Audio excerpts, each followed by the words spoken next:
Hello,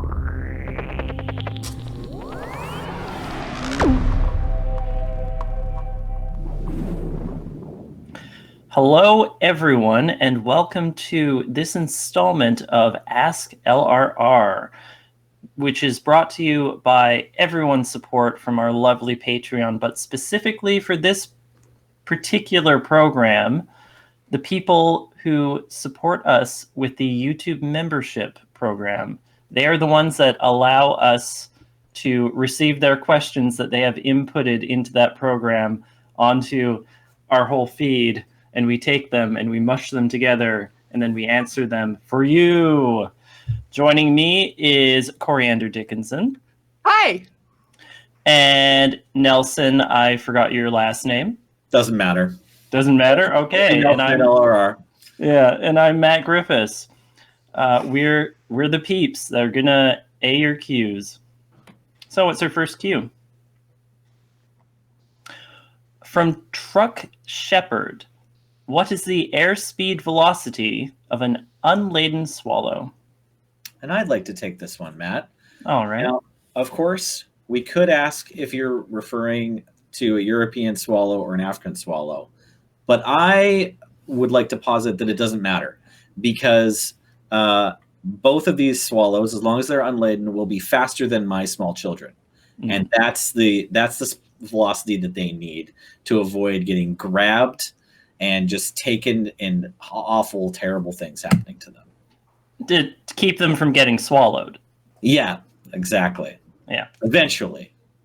That's like the lad. It's like, I don't know if you're watching at home, any 2 to 4-year-olds, but they would just make the most awful, terrible, cruel, torture masters.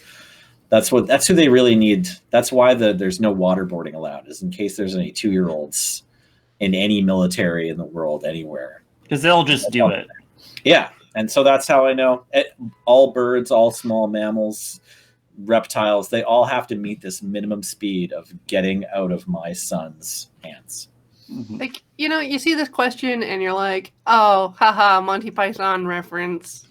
And then you took it to a dark place, Nelly. An unexpectedly dark place. You're welcome. All right, next question from Mr. Twanzel. Being relatively recent additions to the crew, how have you been settling in, and have there been any pleasant surprises you didn't expect when you joined LRR? So, Cori, anything you want to add, since you are, I believe, the first of us to really join the crew in this particular pod? I've been here like 6 years. Yeah. It's recent. Been through 3 moon bases, 10 desert buses. Like, I feel like I'm not a beginner here. I feel like that falls on you now, Matt. Me and Nelson here. Yeah. So what did you expect our recycling program to be as efficient as it is? I did not. Yeah, I mean, I had visited Moonbase Mark III a handful of times, and then I had visited Moonbase Delta more times than Moonbase Mark III, and it was just a progression of it getting cleaner and cleaner and cleaner. Wow. Which means that we were paying more and more and more to have cleaners clean. That first summer in Moonbase Delta, there was a specific issue of cleanliness that didn't really entirely ever get nipped in the bud until like the following winter. Yeah. I'm speaking, of course, about the Drosophili, or fruit flies as they're commonly called. That Mark IV had like so many fruit flies. So many fruit flies. I'm sure all the fruit pies that I was bringing to the office really helped. Especially if you eat like 7/8 of them and then just kind of try to get it in the garbage, but it doesn't quite make it there. Oh, yeah. Just leave it on the kitchen table. Like, no, it's hidden. It's like you threw it, but it missed and it's behind the garbage. But like, really, I wasn't particularly surprised joining the crew what the inner workings were like, because I've worked a job before and these are people doing jobs, right? And I mean, LRR as a company is fairly transparent. Yeah. Like, would you would you agree with that, Nelson? The transparency has been fantastic, and as bosses, I think LRR are pretty fantastic. I'm sometimes like nervous to ask a question just because I don't know what the hierarchy is in various different projects, and so I just don't want to waste people's time. But everyone's very understanding. Yeah, and I mean that's kind of a thing at any job when you look at someone that's been there for a decade longer than you, and you're like, I don't want to get in your way. Yeah. I have more to that question, though, I could add. I do have an unexpected surprise, so I'm probably the most recent kind of addition. In fact, my understanding, like this question is one that's has been rattled off to me, and I've thought about myself. It's like, Nelson, are you in LRR? And it's like Kathleen answered it recently on Twitter or on a show, like on a podcast, where she was just like, well, LoadingReadyRun is like kind of a big amorphous sort of cloud of people. And I was like, yeah, okay, that's fair. I guess I'm definitely somewhere in that cloud. But I have had a regular podcast gig. I'm on Tap Tap Concede. Graham got me doing that every week, like anchoring it with him a couple years ago.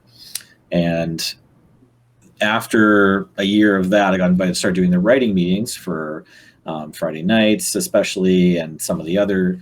And I discovered that I just really like doing that. I really like collaboratively writing sketches, and I haven't had a lot of experience doing that in any other place in my life, any other jobs or school projects or anything. It turns out I just really like writing sketches with people. So the creative output. Yeah, well, that specifically that kind of creativity where you're sort of molding ideas together. Someone has a good seed idea, but they like bouncing it off other people, and you kind of come together to form a sketch that hopefully everyone's happy with and you're proud of. Yeah. So that's been a cool surprise for me.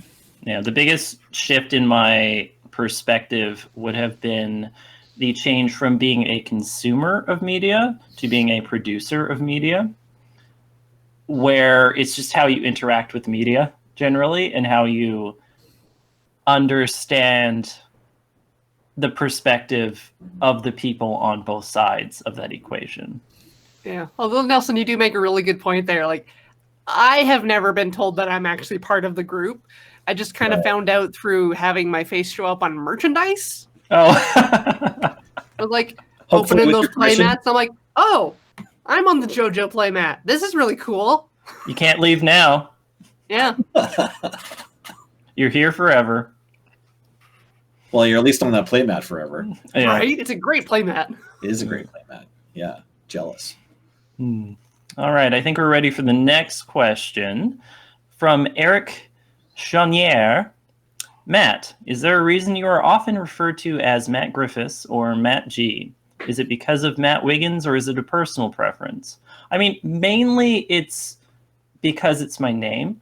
But it is to differentiate the Matts. Like, in grade 8, I had a science class, because you have to in grade 8, of course. And I believe there were 6 Matthews. I had to write out my full name on stuff I had to hand in to the teacher. So that's why we specify Matt G or Matt Griffiths. I've heard a lot of people call you Matthew around the office to distinguish you from Wiggins. Yeah, that is something that distinguishes the two. Also, it seems like a lot of people call Matt Wiggins just Wiggins now as well. Yeah. I've taken to calling Ben Wheeler just Wheeler. Yeah, for sure. Too. He likes that. Yeah. Go ahead. The name Matt seems to be morphing into the new Chad. Have you noticed? It's like the extremely common male name for guys that are all right, I guess. And I'm just kind of laughing at that. Like, yeah, there are a lot of us. Some of us suck. Yeah, it's a very popular name, certainly. Yeah. Most popular in my birth year. Nice. To relate it back to the previous question, Mhm. Matt Wiggins had basically, I think he had moved to Vancouver before the first time I did like any work for Loading Ready Run. Like I Same. Yeah. seen Matt Wiggins, knew who he was, watched content with him, and played Magic with him maybe, or at least sold him cards, and seen him around at desert buses and stuff. But then by the time I was actually like in something, he had taken off, kind of start the next chapter of his life. Yeah. I don't think I met him until Desert Bus, like in person. Hmm. Probably Right. unsurprisingly, I think I met most people from Loading Ready Run at Yellow Jacket. Yeah. All right, I think we're ready for the next question here from Par Morberg. What programming language are you most comfortable with, and what is your favorite programming language at the moment, Cori? Well, I'm not doing any regular programming projects at the moment. I've been looking into Godot, seeing how that goes with Godot script. You're waiting for it, yeah. Use a static site generator for Alex's Purifier comic, which is Jekyll, which I think is Ruby based, but I just have to run a command line prompt for it. The ones I like C# the most. I'm the most comfortable with C#, and I might look into Beef because of that, which is basically C# without garbage collection. There's a programming language called Beef. Yes, there's a programming language called Beef. Intriguing. It's the new hotness. Hot beef, yeah. Yeah. Nelson, do you do any programming at all? My dad taught me how to write Hello World in C++ when I was 15. Mm-hmm. That's my whole story. It didn't really grab me by the scruff and say, hey, you're going to be a programmer now. Yeah. I have written some music, like a small amount when I was in school. Yeah. That's maybe the next closest I can come to. No, I don't write code at all. Yeah. I'm an art student. Yeah. Mm. Cori, tell us your second favorite programming language, because Matt and I have nothing to contribute. Like favorite that I use, or favorite just because it sounds weird? Both. Like there's a lot of made up languages that are just like they use white space or the letter Q in different formats to represent things, and they're all Turing complete, which means that you can like do arguments and stuff. Actually, I'd say the Motorola assembly is probably my second favorite. Like it's just it's very low level, and it feels like you're actually operating a machine when you use it, instead of like a higher level language that's more abstract. It's very tactile. Yeah. Feel those gears moving. Yeah. You're like pushing memory to registers and yeah. You get to do all your bit blitting. Sounds violent. I hope someone listening knows what any of that means. I'm sure Paul does. He's doing tech right now. But Cori, I enjoyed hearing you explain it. Yeah. Thank you. Me too. Talk about it. Yeah. Thomas Hederman, how avid readers are any of you? What book series or book titles would you consider to be important to you now or growing up? I'll start this by saying, hello, my name is Matt. I'm 19 and I never learned how to read, which is to say that I don't regularly read books. You're younger than I thought you were. Yeah. Does your husband know? People still know what vines are, right? I know what a vine is, but I didn't get that one. But is there a 19-year-old Matt who doesn't know how to read yet, Vine? 19-year-old Jared. Yeah. Okay. So what about you, Nelson? What about your books? Yeah, I also don't read as much as I should, or as much as I think is like a laudable amount to read. Cameron and Adam definitely both read more than I do. I think the last novel I finished was one that Adam handed to me called The Power, which was about like a fiction where around our time, sometime around the present day, women all around the world suddenly start mutating this gene to like be able to shoot electricity out of their bodies. Like women all just become superheroes kind of. And then it's like what follows in global politics and, individual people's life stories from there. So that was a pretty You good said that's called The Power? The Power. It was a good read. Yeah, either I have it somewhere on my shelf or Adam has it. I can bring it back to the movie, so I don't have it. That'd be cool. Yeah, no, it's a good read. But I would say there's 3 books that I read as a kid that I kind of think of as things that taught me little lessons, or just like our cultural touchstones, I guess, where it's like 1984 by George Orwell, which is regular reading in some high schools still probably, but my old man just told me to read it and I enjoyed it and I got through it pretty quick. And then Lord of the Rings, which is like obviously very popular fantasy stuff, but like before, you know, it was a movie and before a lot of people were into it, my family was like, on my mom's side, are just like, you got to read this so that you'll have something to talk to your uncles about or whatever. Yeah. And then I also read Zen and the Art of Motorcycle Maintenance, and more recently Sophie's World, both of which I found were like just entertaining kind of. I really like Sophie's World. Yeah, Sophie's World, great book. Yeah, absolutely. So just like great intro to philosophy. Yeah, they're just sort of cursory, give you philosophy concepts and offer them to you in a way that like you'll enjoy reading. So yeah, those are some books I've read, but I don't read enough. Yeah. And you, Cori? The book I've read most recently was The Fifth Season by N.K. Jemisin. I'm starting in on her whole thing. Before that, I've mostly been reading really, really awful garbage from the internet. Light novels, like reincarnated as a dungeon slime sort of things. I'm all about those. I just like mow through them at an alarming rate, which is great because I can get a lot of them for free. Like pulp manga, basically? Yeah, basically like internet pulp. Yeah. But from childhood, like my mom read me The Hobbit as a kid, and so I got into like the Lord of the Rings, and I read a lot of pulp stuff then too, as like the Piers Anthony things, a lot of Redwall, a lot of Deathgate Cycle, that kind of thing. And when I was about 13, I got into Steven Eriksson's Malison Book of the Fallen, which just was really impressive at the time. Like it felt like it was the first thing I had read that really respected me as a reader. And so I just like greedily gobbled up every single one of those books whenever they would come out, because it would be like my reward for finishing final exams would be to like read this doorstop of a book. Oh, nice. Yeah. See, I admire that. I also picked up Steven Erikson like 5 or 6 years ago, and I got through Gardens of the Moon no problem, and then 1 or 2 more, and then by the time I got to like Dead House Gates, I was like, it's been so long, I'm not reading these really quickly, and I just can't remember half of who these characters are. I can't remember who killed who, and it just got harder and harder to keep going, and so I'm like stuck on book 5 or 6 right now. Gardens of the Moon is the hard one. The first one is the hard one.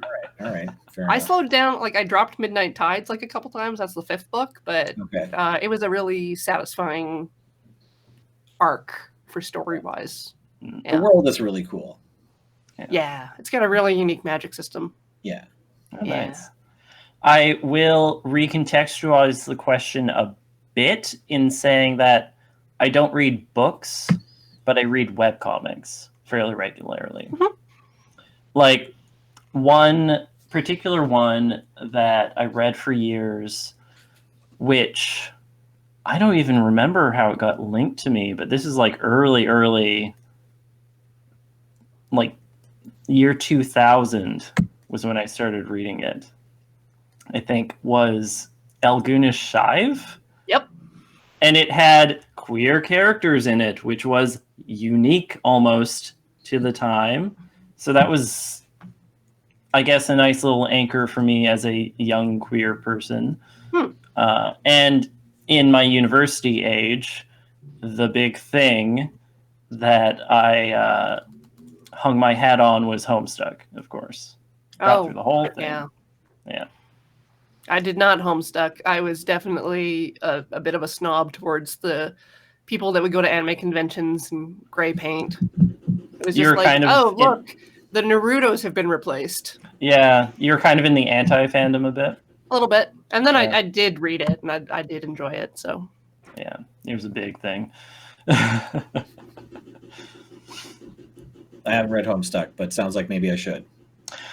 I mean, at this point, it almost feels like it was of its time. Okay. That's weird to think about, that Homestuck has aged now. Yeah. I would recommend Kill 6 Billion Demons. That is on my list of other ones that I read. I also read Gunnar Craig Court and Unsounded. That one I don't know. It has a lot of political intrigue and violence, but is focused on a young whippersnapper shin kicker of a kid and the adult man trying to keep her in the straight and narrow and usually failing. So I think you'll like it, Cori. Really good art, too. I think we are ready for the next question here. Sure. From Dranbo. Hey, guys. How are all y'all doing? Keeping safe? Staying hydrated? Cuckoo. Y'all have a good one. Nelson? Yeah, I can go first. Yeah, I'm okay. I'm like starting to feel like I've had a bit of a pandemic arc where it was like, March kind of scared and tense, and then in April, like really feel like I'm on top of it, doing a good job. My family's safe. We happen to be in a lucky place. We didn't entirely know it then, but not a lot of people were getting sick. But we were like very diligently following all the rules, and then like May, it's like okay, and now June and July, now it's like just getting a little tired. Like I just missed some things that aren't coming back anytime soon. So yeah, I think I'm reasonably like a little bit sad about that. Obviously, I don't have things as bad as a lot of people in the world, but still probably worth acknowledging that I'm like a little sad. But things in my life are still good. My daughter just turned 4, and we managed a bit of a party for her. And like our house is in okay shape, and I still have my health. All my family still has their health. And yeah, definitely staying hydrated. And I've been playing more Valorant lately. I don't know, that's kind of fun. I miss Paper Magic. Yeah. I will have a good one. And you, Cori?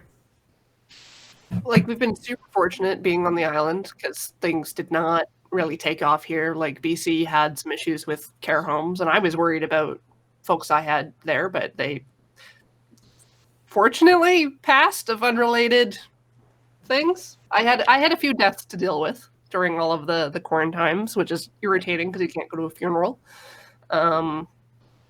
It's been up and down because there's no direct threat right here, but it just also feels kind of like the world's falling apart, and I'm very angry and sad a lot.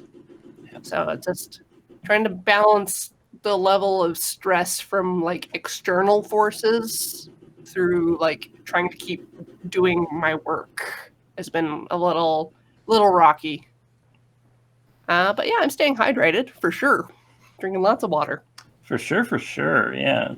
My whole quarantine's journey has been realizing that, my social life actually hasn't changed that much. I have a core group of friends that my partner and I see maybe once a week, once every 2 weeks. But beyond that, we don't really necessarily go out to pubs and stuff that often. And that is out of quarantine. In quarantine, I have visited my in real life friends in real life person twice. We had a lovely time, but like the difference is not that deep. However, I am noticing now something that I've seen other people complain about is that Twitter is a bad website. You're noticing. Yeah. Well, specifically Harder to get things done on Twitter. Yeah. Yeah, specifically in the way that my personal life, like yours, Cori, not that bad. A lot of stuff is happening in the wider world, and I'm kind of seeing the worst of it all the time. Everyone's kind of at a 9 or a 10 on Twitter all the time. And reading that, let's be generous and lowball it 20 times a day. Looking at that feed is a bit much. Yeah. Like I will reflexively open Twitter if I pick up my phone. It just happens. Yeah. And so I've taken to like leaving my phone in a different room, like just away from me so I can't touch it. Yeah. Because like I feel like the responsible thing to do is keep informed about current events. There's just a lot of events happening and it's overwhelming. Yeah. So On the plus side, I am getting to debate politics a lot with my partner, and that is intellectually interesting. On the plus side of this whole situation, small plus side, but there it is. yeah, I come from a military family with a lot of stake in the trades. So I don't have those conversations most of the time. Oh, I only have them with my partner. I don't talk about that stuff with my family. I believe we're ready for the next question here. From Ben Francis, and I believe this is going to be our last question.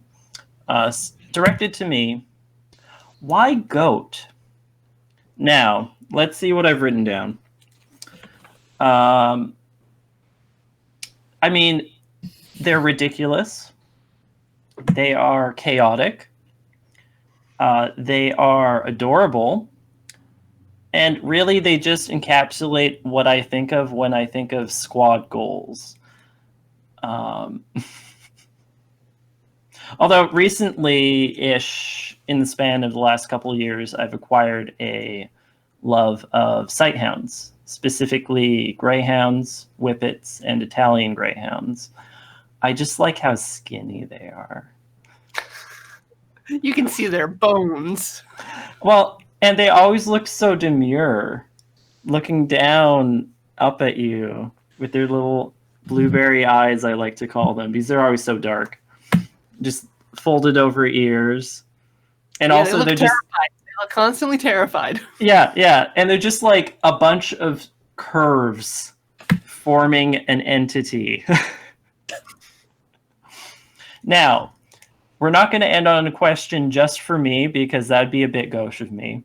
So, this is an opportunity for you, Cori, and you, Nelson, to talk about your animal loves. Oh, I thought we were going to talk about goats because I'm like, okay, it's fun. They're very fun. It's fun to watch them play. Their tiny little poops are really annoying to deal with. Yeah. They get everywhere. Like, goats have a big downside, and it comes out their back end. A bunch Humans of do animals too, poop though. like that, right? Like, isn't deer poop is like that too, isn't it? Where it's just like a whole bunch of pellets. Yeah. Pellets, yeah. Can we, before we talk about the animals we love, can we unpack and maybe debunk some of Matt's answer first? Is that okay? Debunk? Yeah. Are sight hounds, are they as skinny and represent curves that form an entity as much as an octopus, would you say? Well, an octopus has a very bulbous head, though. Oh, I guess, yeah. Like, a sighthound has nothing that is what you would consider thick. Right? Sure. Okay. What about a hairless cat, like a sphinx, or maybe a rex, or something like that? I They're would also curves and fleshiness. Yes. I do appreciate them. I will counter that with, if you look at any sphinx cat, you're going to be looking at their paunch. It's going to be there, it's going to be very present, and it's going to be very, well, as I said before, thick. You're not looking at their little goblin hands or their big flappy ears? Oh, I love those too, but their paunch is very present. All right. That's a satisfactory answer for me. I just want to circle back now to the answer about goats. I agreed with everything. I really liked the character of goats that you described. However, I'm curious when you say like it's what squad goals should be. Are goats like, are they a pack animal, or do they like cheer for each other? Do they do things together? Because like when I picture a goat, I either see Beacon Hill Park or I'm like thinking of like one Scottish mountain goat on the side of a mountain, and like there's no other living creatures in sight, and it's just like looking over at everything like it owns the place. Yeah. Like over a whole valley. And it looks great, but it's by itself. Fun fact, Mhm. mountain goats are not goats. Oh. They're their own family. Oh. But Well, goats, like classic goats my internet just broke. No, And you're so did still my here. mind. Yeah. So- Oh, yeah. Regular goats that originated from, I believe, like Saudi Arabia, I think, around that part of the world, eons past. They are such a herd animal that you are legally, at least in some places, not allowed to own only a goat on itself, like on its own. It needs a companion animal. Otherwise, it gets sad. Aw. Same for humans, but, you know. Yeah, we can only handle solitary for a week or something, and then we go crazy, right? Mm-hmm. So, Nelson, Yes. what is your favorite companion animal? Since I haven't gotten that out of you yet. I like the Jace puppet. Everyone else hates the Jace puppet, but I just love that the Jace puppet came into being through like this picture of Rakdos Guildmage or whatever from a recent set. It was like, I'm Jace, and then they just like turned it into a whole thing. Okay, that's a fake answer. Sorry. I kind of always wanted Mega Man's dog. Oh, with like the robot legs. Yeah, I wouldn't need it to do anything. I wouldn't need it to like bounce me up onto the top of a building or anything like that. I just thought it was cute, and I liked that it was a robot, so it wouldn't have to clean up its poop. Oh yeah. I would just like show it where to get plugged in, and it would probably plug itself in because it was pretty smart. Mm. And I thought it had a cool name, Rush. I'm like, oh, if I got a dog, I'd name my dog Rush. That's a cool name. Oh. Yeah, and other than that, so my kids would love any pet, and my wife would definitely be fine with it if we brought a pet home, although she is allergic to everything. But I'm like, I just struggle with the notion of having a pet at all. But I think animals are great. So yeah, I don't know, all of them. That's my lame answer. Good answer. But especially Mega Man's a robot dog. Yeah. And Cori? Traditionally, I'm a cat person. Mm. I like a good cat. Even some bad cats are fine. Of course, we all know that I love capybaras. They're another kind of herd or social animal that would need company constantly. So they're not really a great fit for apartment living, especially since they need like a water bath to do their due in. Yeah. And they like to poop while you poop, so you have to keep it like in the bathroom. So, which is not that different from cats who always want to interrupt when you're pooping. Dogs too. Yeah. Yeah. Do dogs put the paw under the door? If the door is open, the dogs will commonly, maybe not all dogs, but a lot of them will come up and sit in front of you and stare at you while you're pooping. I've heard. Or like sniff your underwear while you're doing it. Yeah. How you doing there? You having a good poop? Smells like a good one. Keeping regular? Yeah. Are you eating enough? Did you poop yesterday? Are you giving me enough to eat? I feel like not. Probably not, right? Yeah. How could you be? All right. Well, lovely questions to that, or lovely answers to that silly question about goats. Thank you for involving us. Of course. It'd be gauche if I didn't. So thank you, Nelson, and thank you, Cori, and thank you, Matt, also present, and thank you, Paul, for doing tech, and thank you to everyone who has supported us specifically with YouTube memberships, in that if you do so, you will be able to submit questions for the next askLRR, like the questions that we've had here, but also more generally with our Patreon for LoadingReadyRun, and really wherever else you want to go on Twitch and all of our other platforms out there. Yeah, I hope you two are also having a cool, chill quarantine. We hope to see you later. Bye. Thanks.